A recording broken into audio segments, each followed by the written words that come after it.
Assalamualaikum students, how are you doing? Hope you're all doing well. My name is Tanveer Ali and you are watching Tanveer Ali YouTube channel. Students, do does का आखिरी part है और इसमें आज हम पढ़ेंगे कि किसी भी चीज़ से मना करने के लिए डू डज का इस्तेमाल कैसे होता है, और उसके बाद वाई प्लस डोंट की कॉन्ट्रैक्शन ये कैसे इस्तेमाल होता है, और लास्ट में do does as a main verb कब इस्तेमाल होते हैं और कैसे इस्तेमाल होते हैं। अगर आपने डू डज की पहली दो वीडियो नहीं देखी तो उसका लिंक डिस्क्रिप्शन में मौजूद है, लास्ट में देखिएगा। Now let's get started.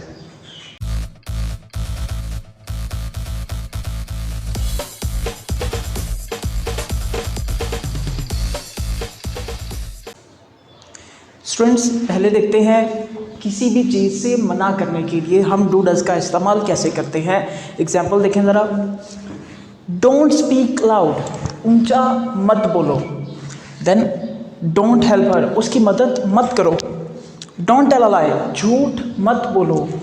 Last है डोंट डू दिस अगेन, ये दोबारा मत करना।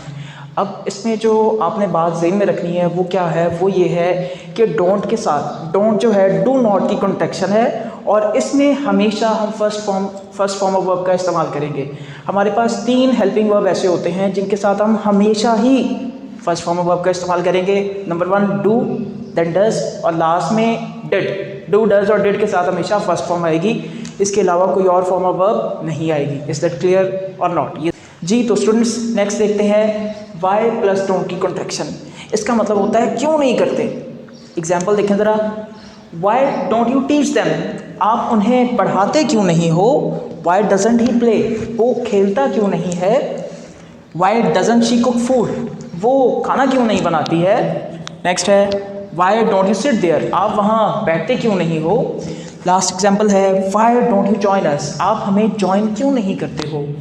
अब इसमें क्या है जो आपने बात ज़हन में रखनी है वो ये है कि इसको आपने कॉन्ट्रैक्शन ही रहने देना है, यानी कि वाई प्लस डोंट ही रहने देना है। वाई प्लस डू नॉट नहीं कहना। अगर आप कहेंगे ना why do not you teach them, तो ये गलत होगा। सर ऐसा क्यों? ऐसा इसलिए कि कॉन्ट्रैक्शन का जो रूल होता है वो हमें पता है। कॉन्ट्रैक्शन का इस्तेमाल हम इंग्लिश को फ्लुएंटली बोलने के लिए करते हैं, और जब हम कॉन्ट्रैक्शन का इस्तेमाल करते हैं तो इसमें रूल ये होता है कि जो हमारे पास हेल्पिंग वर्ब होता है हम उसके साथ नॉट को लगाते हैं। लेकिन जब हम कॉन्ट्रैक्शन का इस्तेमाल नहीं करते तो हम क्या करते हैं, हेल्पिंग वर्ब के फ़ौरन बाद सब्जेक्ट लगाते हैं और सब्जेक्ट के बाद नॉट आता है। ठीक है, तो ये इस तरह से होगा। अगर हम ऐसे करेंगे तो ये गलत होगा। पहले मैं गलत वाला सेंटेंस लिख देता हूँ, फिर नीचे सही वाला लिखकर आपको बता देता हूँ। सबसे पहले क्या करेंगे, हेल्पिंग WH पहले आ गया। Why do not you teach them,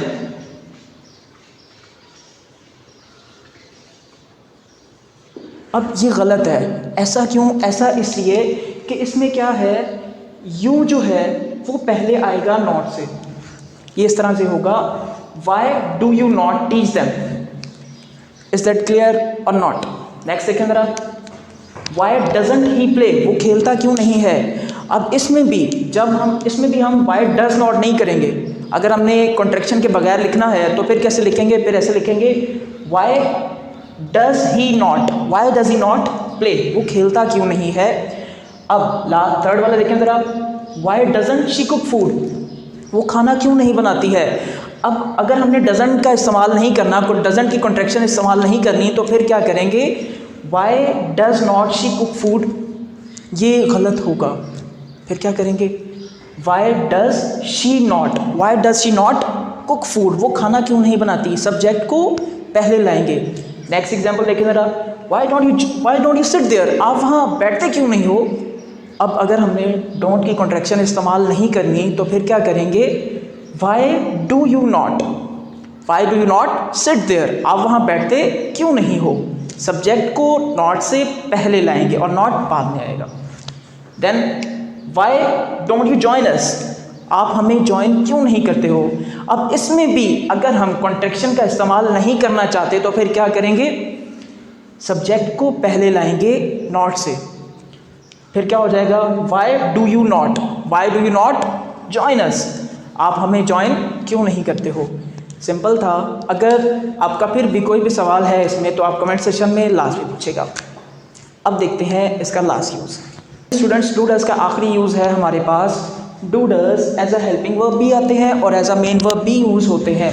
helping verb तो हम शुरू से ही देखते आ रहे हैं कि प्रेजेंट इंडेफिनिट के हेल्पिंग वर्ब होते हैं डू डज, और इसके अलावा जो बाकी प्रीवियस यूजेस हमने पढ़ लिए हैं इसके।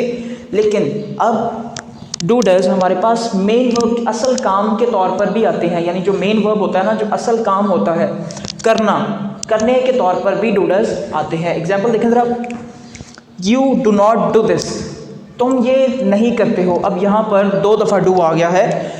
पहला डू आया है as a helping verb, then as a main verb. Sir हमें सेंटेंस में कैसे पता चलेगा कि ये वाला डू हेल्पिंग वर्ब है और ये वाला डू मेन वर्ब है? तो इसके लिए एक छोटा सा हिंट है, आप अपने जहन में रख लें, काफ़ी फ़ायदा होगा। वो ये कि डू डज अगर स्टार्ट में आए हुए हैं तो वो हेल्पिंग वर्ब होंगे, अगर वो सेंटर में आए हुए हैं कहीं पर या एंड पर आए हुए हैं तो उसका मतलब होगा करना, यानी कि वो क्या होंगे, मेन वर्ब होंगे। शुरू में आएंगे तो हेल्पिंग वर्ब, स्टार्ट एंड पर या मिड में आएंगे तो वो होंगे मेन वर्ब। नेक्स्ट एग्जांपल देखें ज़रा, does he do your work. अब डज स्टार्ट पे आया हुआ है तो ये है हमारे पास हेल्पिंग वर्ब, और ये जो डू है ये सेंटर में आया हुआ है करना। Does he do your work, क्या वो तुम्हारा काम करता है, यानी करना इसकी इंग्लिश है, तो ये क्या हुआ, मेन वर्ब हुआ। नेक्स्ट है यू कैन डू इट, तुम कर सकते हो। अब यहाँ पर भी ये जो डू है स्टार्ट में नहीं आया हुआ, मिड में आया हुआ है, तो ये भी क्या है, मेन वर्ब है, इसका मतलब भी है करना। अब नेक्स्ट है have you done your work, क्या तुम अपना काम कर चुके हो। अब यहाँ पर मैंने डन लिखा जो कि डू की थर्ड फॉर्म है, डू, डिड और लास्ट में डन। यहाँ पर भी ये जो डन है एज अ मेन वर्ब आया हुआ है, एज अ हेल्पिंग वर्ब नहीं आया हुआ। नाउ इज इट क्लियर और नॉट? ये सिंपल था। अगर फिर भी आपका इसके रिलेटेड कोई भी सवाल है तो आप कमेंट सेक्शन में पूछ सकते हैं, या फिर मुझे फेसबुक पर, इंस्टाग्राम पर, व्हाट्सएप पर, कहीं पर भी टेक्स्ट करके पूछ सकते हैं। मैं इंशाल्लाह आपके हर क्वेश्चन का जवाब ज़रूर दूंगा। थैंक यू, अल्लाह हाफ़िज़।